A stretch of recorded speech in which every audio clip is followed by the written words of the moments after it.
परमाणु हथियारों से लेस पनडुब्बी जो होती है पानी में चलने वाली, जिसको सबमरीन बोलते हैं, उसको अमेरिका ने तैनात कर दी। पेंटागन की रिपोर्ट बता रहा हूँ आपको। जिब्राल्टर के पास इसको देखा गया है। आपको कुछ वीडियो आए हैं, उसको हम दिखाने की कोशिश करेंगे, उसको देखिए और सोचिए अब मिडिल ईस्ट में जो ये तैयार कर दी गई है किस लिए तैयार की है। और जो है, और इजराइल में फ्यूल टैंकर जो होते हैं, जहाज को, फाइटर जेट को रिफ्यूल करते हैं। यानी जब फाइटर जेट में तेल कम होता है या ख़त्म होने को होता है तो वो टैंकर आता है, उसको अपनी ज़बान में पेट्रोल पंप बोल सकते हैं।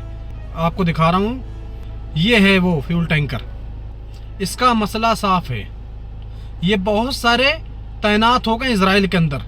इसका मकसद साफ है कि ईरान के ऊपर मुसीबत खड़ी हुई है।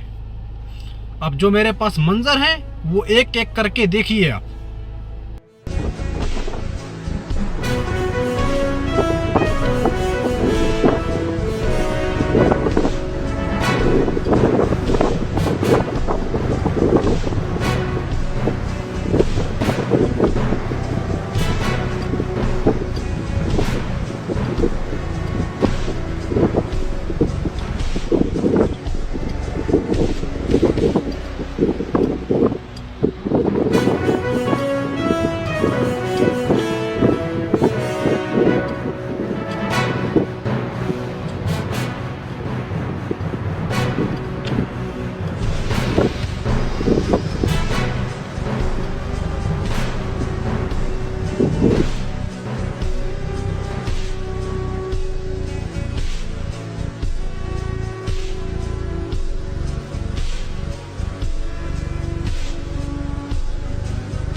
पत्रकार ने डोनाल्ड ट्रंप से सवाल किया, अब क्या चल रहा है, अब क्या होगा।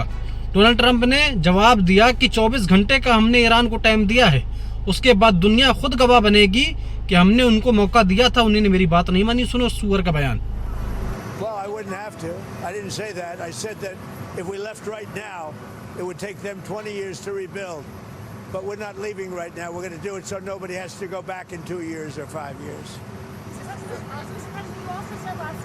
They told me about the concept of the deal. They're going to give me the exact wording now. Yeah. Mr. President, last night you also said that only like 85% of Iran's missile-making capabilities has been eliminated. Correct. Is that other 15% important? Does the United States need to eliminate that? Well, I'd like to eliminate it. Yeah, I'd like to. It'd be a start for them to build up again. And yeah, I would like to eliminate it. Sir, under what circumstances would you restart military strikes on targets? Well, I don't want to say that. I mean, I can't tell that to a reporter. If they misbehave, if they do something. जब पत्रकार ने गुलाबी सुअर यानी Donald Trump से पूछा कि Hormuz कैसे खुलेगा, स्ट्रेट और हॉर्मूज कैसे खुलेगा, तो डोनाल्ड ट्रंप ने जवाब दिया कि तुम्हारा सर नहीं मुड़ पाएगा, हम हॉर्मूज खोल देंगे। मतलब कुछ भी 75 दिन हो गए, 75 दिन, और ये सुअर बोल रहा तुम्हारा सर नहीं मुड़। अरे तेरे चूतड़ मुड़ जाएंगे यार, समझ आ रही ना। सुअर, ओ गुलाम, ओ ईरान का गुलाम।